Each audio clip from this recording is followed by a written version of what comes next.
So to many of you, the bishop on g4 might look like very normally placed here, and it's something many of you will regularly see in these Ruy Lopez type positions at your level.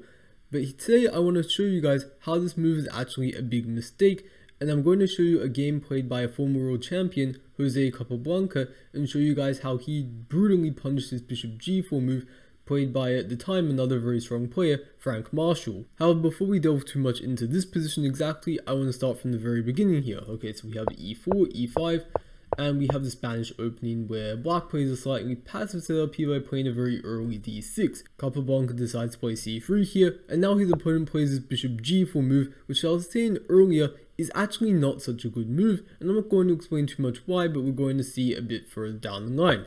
So d3, he plays this setup here. I might make another video, by the way, on kind of when to play d3 and when to play d4, because those are both kind of moves that you see very often in this opening. But anyways, we see another kind of just few more very kind of natural moves here. Rook e1, knight f1, a very kind of common idea if you don't know, just to move the rook here to clear the square for the knight here, where it's now going to go to either the g3 square or the e3 square, from both squares from which it will have kind of a very active role.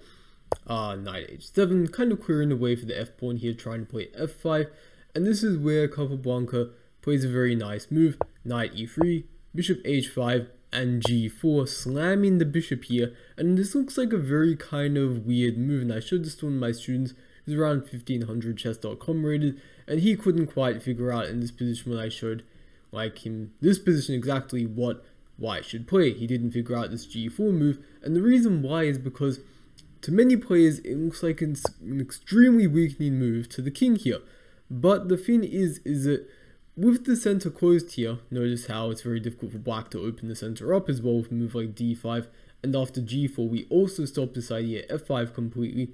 There's no real way black can actually exploit the fact that we're kind of opening stuff up in front of our king, since we have really good control over all of these central squares. And more importantly, by playing this g4 move, we also kind of break this very annoying pin.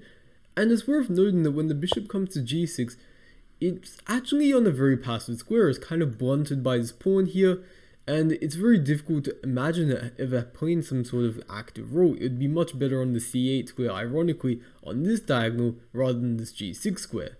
And from here, it's kind of like, okay, we've played this g4 move, but now what do we do? This looks like we've kind of weakened our king. But actually, even though with castles on the king side, you might think it's kind of, how do we attack on the same side of castles? Very often that's seen as kind of a very risky thing to do. But once again, we can do so, and it's very difficult for black to really punish us in doing so. We play knight f5 here, activating the knight to a very active square. If black ever takes it, we can just take back, and now we can open g file like this, move our king to the h1 square, bring the rook to g1, use this open file like this. Our king is very safe on the h1 square, and the only person in danger here is black. So in the game, black tried playing h5 actually to try and kind of challenge this g4 pawn, and of course if we take it, then black would re-establish this pin here, and this would actually be very annoying to deal with, so we don't want to allow that. Instead though, in the game, Capablanca just simply re-established kind of the protection of the g4 pawn by playing h3. Very sensible move. Takes happened, and this kind of exchange actually, once again, it is not so beneficial for black. It's quite good for white here, because what we're going to see is after bishop g5 here, which I'm not sure how good this is, but after takes, white could play this very nice move. If you want to try and pause the video and figure it out, I suggest you do so actually. We played this nice move, king g2, and basically we're making use of the fact that the move black just played with h5 and taking here, it had a big drawback in the open h file, and black is unfortunately not going to be the one able to use it. It's going to be white that's able to take advantage of that, because we can now quickly move our king to the g2 square, facilitated by the fact we played g4 earlier, and now we can bring the rook to the very active h1 square, where it exerts a lot of influence down this line here. And you'll remember earlier how I was saying that one of the kind of key factors in us kind of being able to play this g4 plan was the fact that black couldn't open the center up. And now it kind of looks like they can do so by playing d5, which is exactly what Marshall played in the game. But the thing is, after queen e2 here, is that they're not really able to open the center. Sure, they can kind of push their pawn to d5, but we're not forced to take that. And if black ever takes here, we just simply recapture, and okay, they kind of have the open d file now, but how can they really take advantage of that? The center is still kind of more or less closed. Sure, they have that open line, but they haven't really kind of opened any kind of diagonals here against our king, or anything kind of significant to really make any headway for an attack against our king. So in the game instead, black simply just brought their rook to the e file, trying to maybe, I don't know, maybe protect this a little bit, but it's already a bit protected, or maybe just create a bit of a small escape for the king in case it gets in any danger. Unfortunately, at this point, black's position was already very difficult to play, and this rook e8 move doesn't really do much good. Rook h1 was played, simply just following the plan, nothing too wrong with that. Rook e6, and maybe this was the idea, to try and bring the rook here, protect this, maybe try and serve some sort of defensive role, but it didn't do too much good here. And Capablanca thought of a really nice plan here actually. Queen e3 to provoke this f6 move that Marshall played, so that this would soften this diagonal here. And now if you want to once again try and find the move here that Capablanca played in the game, very nice move here, bishop a4, kind of making use of the fact here that we're saying that our bishop on b5, it's actually not doing that great of a job anymore. Sure, we put it on b5 earlier to put some pressure on this knight, but we're not ever going to take that knight really. So what we can do is we can bring the bishop back, now put on this diagonal here on the b3 square, from where it's going to exert a lot of dangerous influence on that diagonal. And Marshall, he tried to kind of mitigate that by playing knight e7, bishop b3 and c6, but still you can kind of tell how Marshall, he's in the defensive here, he's the one reacting to what white's doing, while he's not really creating any real threats of his own. So now Capablanca decided it was finally time to really get the queen involved and start really thinking about dealing some dangerous blows to the black king. And he played this queen g3 move, threatening to bring the queen to maybe the h4 square, maybe to the h2 square, from where queen h8 would be threatened, and then the g7 pawn would drop, if allowed of course.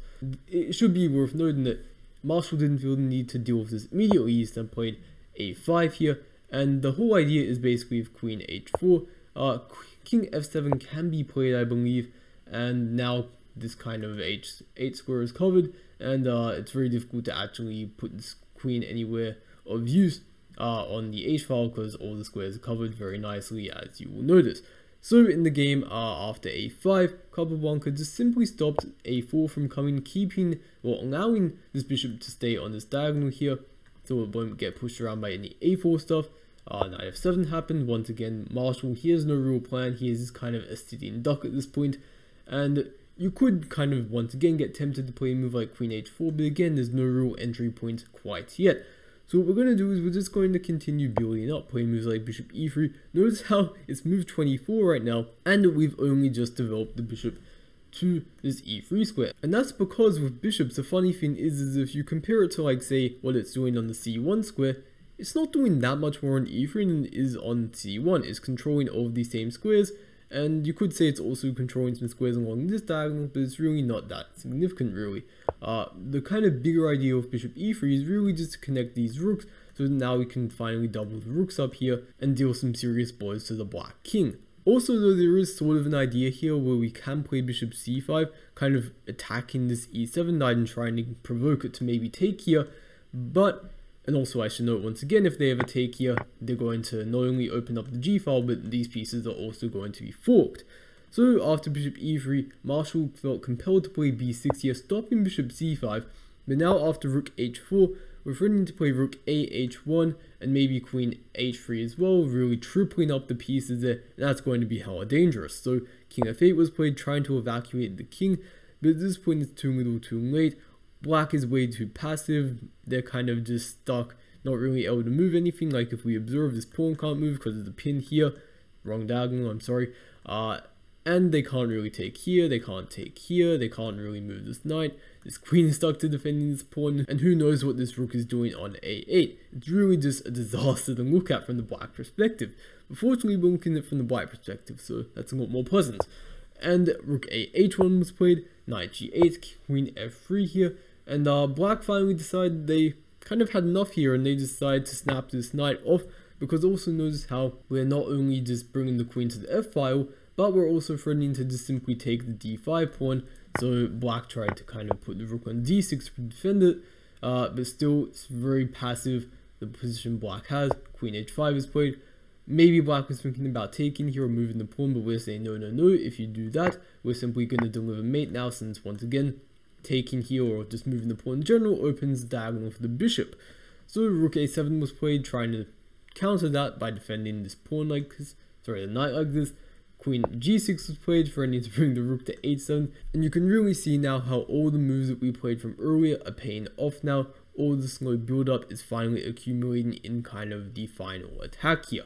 Knight h6 is played, trying to defend this g7 pawn, not letting the rook infiltrate, but it's too little too late. Once again, we can just simply take here, take, and the game finished very soon in a very nice fashion. Here we just simply take here, and bishop f8, a very nice move, forcing them to take our queen, and after king e8, we are simply up a piece, so black resigned. But we're up 2 pieces right now, but after king takes f8, we're still going to be up a piece, so Marshall, seeing that his opponent was a very strong player, of course, saw no reason to play on, and he simply resigned. So all in all, it's really crazy how going back to this position, this bishop looks so innocently placed on the g4 square. It looks like such a normal move, yet after these kind of very simple follow-up moves from Capablanca, knight e3 and g4, I should also note a very common way to deal with the bishop is simply by playing moves like h3 and g4, but in this case the knight e3 move coming with tempo like this kind of, I think, was even stronger, just kind of once again controlling squares like d5